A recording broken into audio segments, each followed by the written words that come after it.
আসসালামু আলাইকুম ওরহমাতুল্লাহ। আমি এখন কথা ও কবিতা পাঠের আসরের পর্ব 9 শুরু করছি। আমি এখন যে কবিতাটি নিয়ে আলোচনা করব, কবিতাটির নাম দুর্নীতি। দেখুন, নেওয়া হয়েছে এ সমাজ বসবাসের অযোগ্য কাব্যগ্রন্থ থেকে। এখানে বলা হয়েছে,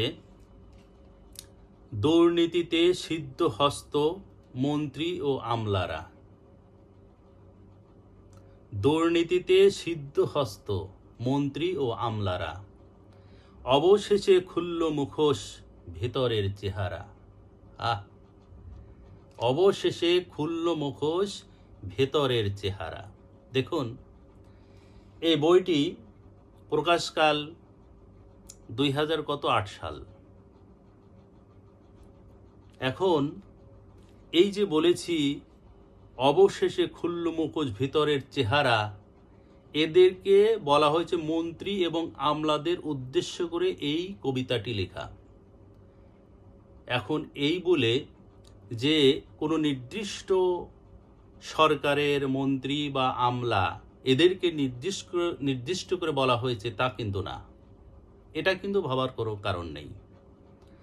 আমরা সব সরকারের সময়ই কিন্তু দেখেছি।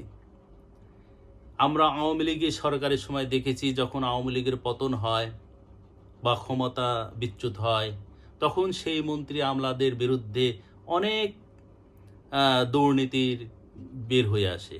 আবার আমরা যখন বিএনপির দেখেছি, বিএনপি সরকার যখন ক্ষমতা থেকে বিচ্যুত হয়, তখন কিন্তু সেই মন্ত্রী আমলাদের বিরুদ্ধে আমরা দুর্নীতির তাদের ভিতর থেকে বেরিয়ে আসছে, সেটাও কিন্তু আমরা দেখেছি।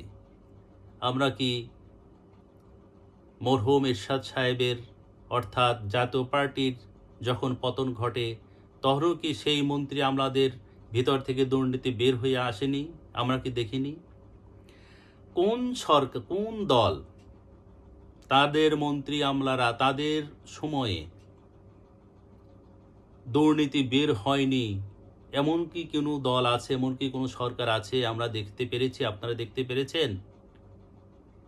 তো এখানে মন্ত্রী এবং আমলারা তাদের বিরুদ্ধে বলা হয়েছে, এটা কোনো দলকে, কোনো সরকারকে স্পেসিফিক বলা হয়নি। সবার দ্বারাই দুর্নীতি করছে, যে মন্ত্রী আমলারাই দুর্নীতি করছে, যে দলেরই হোক, যে সরকারই হোক, তাদেরকে বলা হচ্ছে। দুর্নীতিতে সিদ্ধহস্ত মন্ত্রী ও আমলারা, অবশেষে খুলল মুখোশ ভিতরের চেহারা। কারণ প্রথমে তো তাদেরকে বোঝা যায় না তারা কত স্বচ্ছ, কত পরহেজগার, কত সাধু। যখন ক্ষমতায় থাকে তখন কিন্তু বোঝা যায় না। তাই বলা হয়েছে অবশেষে খুলল মুখোশ ভিতরের চেহারা, ঝড়ের মতো মিষ্টি বুলি ছড়িয়েছে যত্রতত্র। ঝড়ের মতো মিষ্টি বুলি ছড়িয়েছে যত্রতত্র। কত যে ভালো ভালো কথা, কত যে ভালো ভালো কথা বলেছে এই জনগণের সম্মুখে। মিষ্টি বুলি ছড়িয়েছে। ধোকা দিয়ে করছে বোকা, কথা দিয়ে সহস্র। ধোকা দিয়ে করছে বোকা, মানে আসলে তো এই যে আপনার ঝড়ের মতো মিষ্টি বুলি বলছে, এটা তো আসলে ধোকা দিছে, তাই না? না হলে পরে তাদের ভিতর থেকে দুর্নীতি বের হবে কেন? তাই বলা হয়েছে ধোকা দিয়ে করছে বোকা, কথা দিয়ে সহস্র। হাজার রকমের কথা দিয়েছে, অথচ বোকা বানাইছে। দেশের স্বার্থ চুষে চুষে গড়ছে ইমারত। দেশের স্বার্থ চুষে চুষে গড়ছে ইমারত। বিল্ডিং করছে, দেশে করছে, বিদেশে করছে, আপনারা সবাই জানেন। এটা তো বলার অপেক্ষা রাখে না। দেশে যেমন সম্পদের পাহাড় গড়ছে, ঠিক বিদেশেও সম্পদের পাহাড়, বাড়িঘর বিভিন্ন দেশে, আমেরিকায়, কানাডায়, দুবাই, বিভিন্ন দেশে সম্পদের পাহাড় গড়ছে। দেশের স্বার্থ চুষে চুষে গড়ছে ইমারত, গরিব দুঃখীর মুখের গ্রাস কেড়েছে অবিরত। তারা কি করছে? গরিব দুঃখের মুখের গ্রাস কেড়ে ইমারত গড়ছে। এর হিসাব দিতে হবে না? সরকারি সম্পদ কাদের? এ সম্পদ কার? সরকার বলতে কাদের বোঝায়? এ সম্পদ জনগণের। সরকারি সম্পদ মানেই জনগণের সম্পদ। সরকারের সম্পদ বলতে কিছু নেই। সরকারের সম্পদ মানেই জনগণের সম্পদ। আর আপনি সরকারি সম্পদ মনে হয় ভিন্ন কোনো জগতের সম্পদ, আর এটা ভেবে আপনি আপনার মতন আপনি হাসিল করে নিলেন। গরিব দুঃখের মুখের গ্রাস কেড়েছে অবিরত। গাড়ি বাড়ি ব্যাংক ব্যালেন্স বিদেশেতেও পাহাড়। দেখছেন, খালি দেশে না, বিদেশেও। নিজের দেশ শূন্য করে ভিন দেশেতে পাচার। নিজের দেশ শূন্য করে আপনি ভিন দেশে পাচার করছেন কেন? আপনি ওই টাকা দিয়ে, আপনার অবৈধ টাকার কথা বলছি না, বৈধ টাকা যাদের থাকে সেই টাকা দিয়ে যদি নিজের দেশেও যদি ইনভেস্ট করেন, তাহলে নিজের দেশের জনগণ সেখানে কর্মসংস্থানের ব্যবস্থা হলো, হাজার হাজার লক্ষ লক্ষ পরিবার বাঁচলো, রেজেকের ব্যবস্থা হলো, আপনি নিজের দেশ উন্নতি হলো। আর আপনি নিজের দেশের সম্পদ নিয়ে কি করছেন? বাইরের দেশে পাচার করে সেখানে সম্পদ পাহাড় করছেন। আরে আপনি বাইরের দেশে সম্পদের পাহাড় গড়লে কয়দিন খাবেন সেখানে গিয়ে? সেটাকে আনতে পারবেন? কয়দিন খাবেন? দেশের মানুষ আপনার জিনিস দেশের মানুষ খাক, তবু লাভ, তবু মনের কাছে শান্তি, যা আমার যত ধন সম্পদ টাকা পয়সা অর্জন করেছি আমার দেশের মানুষই খেয়েছে, তবু নিজের মনের কাছে বুঝ দিতে পারবেন, বুঝ দেওয়া যায়। আর এরা কি করছে? নিজের দেশে তো গড়ছেই, আবার বাইরের দেশে নিয়ে পাহাড়, যে অর্থ সম্পদের পাহাড় গড়ছে। এরাই হলো প্রকৃত প্রেমিক। আমরা এদেরকে প্রকৃত প্রেমিক মনে করি। নাউজুবিল্লাহ। ওরা ৭১-এর দিনের কথা সহজে গেল ভুলে, দেশের সাথে বেঈমানি মির্জাফরের দলে।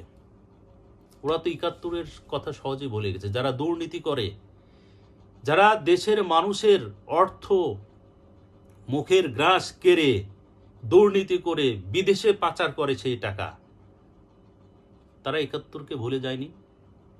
তারা ভুলে যায়নি যে ৩০ লক্ষ শহীদের রক্তের বিনিময়ে দেশ অর্জন হয়েছে। এটা তো অবশ্যই ভুলে গেছে। তারা কি ভুলে যায়নি ২ লক্ষ প্লাস মা বোনদের সম্ভ্রমের বিনিময়ে দেশ স্বাধীন হয়েছে? যদি তাই না হতো, ভুলে নাই যাইতো, তাহলে কেন নিজের স্বার্থ, নিজের দেশের অর্থ সম্পদ পাচার করে বিদেশে পাহাড় করবে? তো ওরা তো ৭১-এর রক্তক্ষয়ী, ৯ মাসের রক্তক্ষয়ী যুদ্ধের কথা ভুলে গেছে।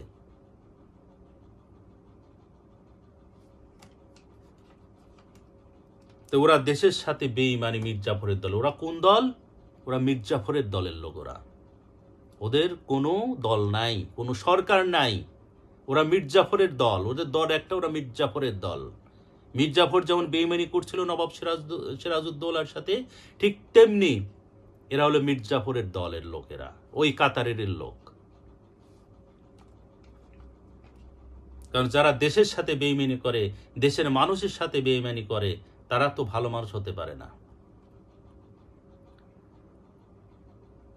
আপন স্বার্থে করলো দেশ তলাবিহীন ঝুরি।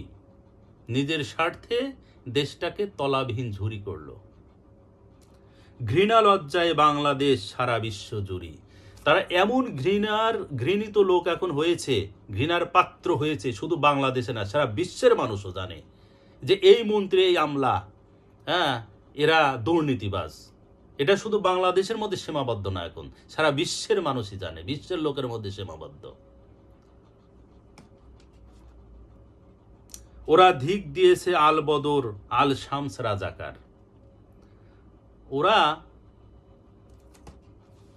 ওরা ধিক দিয়েছে আল বদর। ৭১-এর সময় যে আল রাজাকার ছিল, দেশের বিরোধিতা করেছে যারা, তারা বাংলাদেশের মানুষ, তাদেরকে রাজাকার বলা হয়। তো যারা দেশের বিরোধিতা করছে ৭১-এর সময়, তাদেরকে আল বদর আল শামস রাজাকার বলা হয়।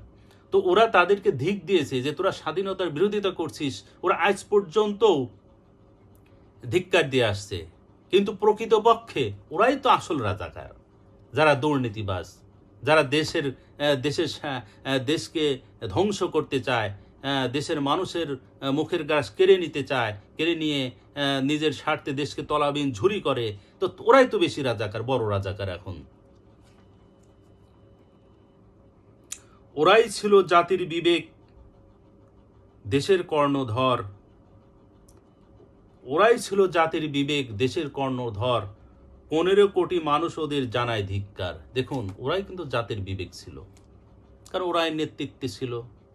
ভালো মন্দ যারা নেতা, যারা কর্ণধার থাকবে, ওরাই তো দেশের ভালো মন্দ সব দেখবে, মানুষের কল্যাণে অকল্যাণে পাশে থাকবে, জনগণের দেশের পাশে থাকবে। ওরাই তো আসলে বিবেকবান হওয়া উচিত, তাই না? তো ওরাই ছিল জাতির বিবেক, দেশের কর্ণধার। ওরাই তো দেশের কর্ণধার ছিল, জাতির বিবেক ছিল। হ্যাঁ, আর এখন 15 কোটি মানুষ ওদের জানায় ধিক্কার। বইটি অনেক আগে লেখা তো, এই জন্য এখন তো মানুষ হয়েছে 20 কোটি, 18-20 কোটি হয়ে গেছে। তাই বলা হয়েছে 15 কোটি মানুষ ওদের জানায় ধিক্কার। তো এই দেশের জনগণ এখন ওদেরকে ধিক্কার জানাচ্ছে। তো এটা তো একজন মন্ত্রী বলেন, এমপি বলেন, আমলা বলেন, তারা দেশেরই তো আসলে কর্ণধর। তারাই তো দেশকে ডেভেলপ করার জন্য, জনগণের কল্যাণে তারাই তো কাজ করবে। কিন্তু তারাই যদি রক্ষক হয়ে ভক্ষক হয়, তাহলে জনগণ এবং দেশের কল্যাণ কিভাবে হয়, দেশের উন্নতি কিভাবে হয়? অতএব আমি এই যে কবিতাটি লিখছি মন্ত্রী এবং আমলাদের নিয়ে, এটা কিন্তু কোনো বিশেষ সরকার, বিশেষ দলের মন্ত্রী বা আমলাদের নিয়ে ইন্ডিকেটর করা হয়নি, নির্দেশ করা হয়নি। এখানে যেসব আমলা মন্ত্রীরাই এই কাজ করছে, দুর্নীতি করছে, শুধু তাদেরকেই বলা হয়েছে। সত্য কথা বলবো, তাদের আবার কি? সত্য কথা সবাই বলবে, এটাই তো স্বাভাবিক। যাই হোক, আজকের কথা ও কবিতা পাঠের আসর পর্ব 9 শেষ করছি। সবার সুস্বাস্থ্য কামনা করি, এই দোয়া রাখি। সালাম আলাইকুম।